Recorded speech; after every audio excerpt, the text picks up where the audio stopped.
Hello students, আমার চ্যানেলে তোমাদেরকে স্বাগত। শুরু করছি ক্লাস 12-এর থার্ড সেমিস্টারের একটি ইংলিশ ক্লাস। ঠিক আছে, তো তোমাদের সামনে রয়েছে দেখো রায়মাটির প্রশ্নবিচিত্রা। এই রায়মাটির প্রশ্নবিচিত্রা থেকে কিন্তু আমি তোমাদের ইংলিশে যেসব প্রোজ এবং পোয়েম আছে সেখান থেকে যে যে এমসিকিউগুলো আছে এই রায়মাটির প্রশ্নবিচিত্রার শেষে সেই প্রশ্নগুলো নিয়ে আমি তোমাদের সামনে আলোচনা করব প্রথমে, তারপরে মডেল সেট করিয়ে দেবো। ঠিক আছে, তো এই বইটাতে কিন্তু প্রথমেই কিন্তু তোমাদের প্রত্যেকটা প্রোজ এবং পোয়েমের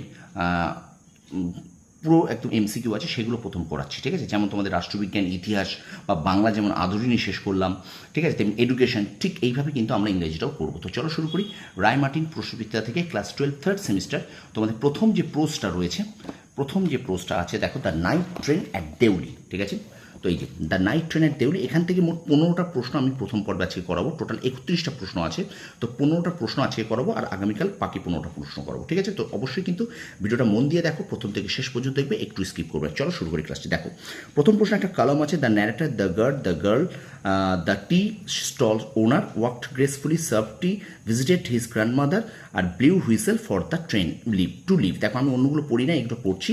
তো 1-এর সি, 2-এর ডি, 3-এর এ, 4-এর বি। ঠিক আছে, এটা উত্তর হবে, তোমরা মিলিয়ে নেবে। ঠিক আছে, তো 1-এর সি, 2-এর ডি, 3-এর এ, 4-এর বি। আচ্ছা, পরের প্রশ্ন দেখো, what physical characteristic of the young girl ড্রজ the narrator's attention? উত্তর হবে হার ডার্ক অ্যান্ড ট্রাভেলড আইস। আচ্ছা, এখানে দেখো C the diagram, choose the correct option. এখানে দেখো দেউলি আর দেহরা, অর্থাৎ দেউলি থেকে এই যে দেহরার এর দূরত্ব কত, ডিস্টেন্সটা কত, 30। ঠিক আছে, 30। আরেকটা দেখো তোমাদের কলম আছে, the station master, the owner of the tea stall, the narrator's grandmother, আর the new station master didn't bother about the girl, was not pleased with the narrator's visit, knew nothing about the girl, could inform the narrator nothing। তো এটাও দেখো স্তম্ভ মেলা আছে। এখানে হবে 1-এর ডি, 2-এর এ, 3-এর বি, 4-এর সি। 1-এর ডি, 2-এর এ, 3-এর বি, 4-এর সি। ঠিক আছে, আজ fill in the blanks with blanks underneath with the correct options। বলছে the train would stop at Deuli for only 10 minutes. কত হবে? 10 মিনিটস, 10 মিনিটের জন্য। আচ্ছা দেখো অ্যাসারশন আর রিজন আছে এখানে, কিন্তু the narrator wanted to stop over at Deoli, he wanted to find out the girl. এটা both A and R are true, and R is the correct explanation of A. ঠিক আছে, অপশন এ হবে এটার উত্তর, সঠিক উত্তর। তারপর আবার দেখো অ্যাসারশন আর রিজন আছে, এটা কিন্তু both A and R true, and R is the both correct explanation of A. এটা হলো, এটা আমি আর পড়ছি না, এই দুটো পড়লাম না। ঠিক আছে, তারপর দেখো আচ্ছা 8-এর দেখো, according to the narrator the lonely platform of Deuli took pride in a few stray dogs. ঠিক আছে, এখানে দেখো an honest tea stall owner, basket seller, এগুলো কিন্তু নেই এখানে। তাহলে প্রাইড কি হলো? A few stray dogs. আচ্ছা, এখানে দেখো বলেছে rearrange the following statement in the correct order and select of the correct option. এখানে রিঅ্যারেঞ্জ করতে হবে। এখানে তুমি যদি গল্পটাকে ভালো করে না পড়ো তাহলে কিন্তু তুমি পারবে না। কী কী বলেছে দেখো, the train drew slowly in to the station, the narrator saw a girl walking up to the platform, he felt an unexpected thrill, he sprang of the ফুটবোর্ড। এটা কিন্তু 1, 2, 4, 3, 4 এর পরপর সাজানোই আছে, 1, 2, 3, 4। ঠিক আছে, তো সুতরাং এই ধরনের রিঅ্যারেঞ্জগুলো বাংলা হোক আর ইংরেজি হোক, তুমি যদি গল্পগুলোকে ভালো করে না পড়ো তাহলে কিন্তু তুমি এই রিঅ্যারেঞ্জগুলো করতে পারবে না। ঠিক আছে, তো অবশ্যই তোমাকে কিন্তু দ্য নাইট ট্রেনের দেউলি গল্পটাকে প্রথমে ভালো করে পড়তে হবে, অন্তত পক্ষে 5 থেকে 7 বার। তারপরে দেখো 10টা, the narrator's grandmother was not pleased with his visit because. Because এখানে কোন কারণটা হতে পারে?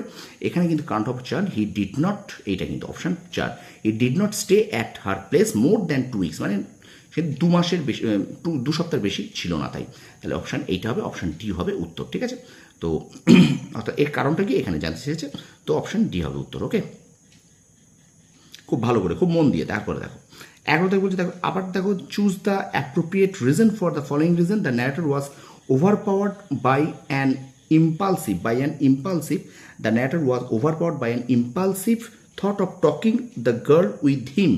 এটা উত্তর হবে কিন্তু 2, বিকজ কি হবে না, he could not bear the thought of the watching of the girl move away from his side। ঠিক আছে, এটা হবে উত্তর। ওকে, তো চলো আমরা চলে যাই পরের প্রশ্ন। আচ্ছা, এখানে দেখো দুটো স্টেটমেন্ট আছে, ট্রু ফলস।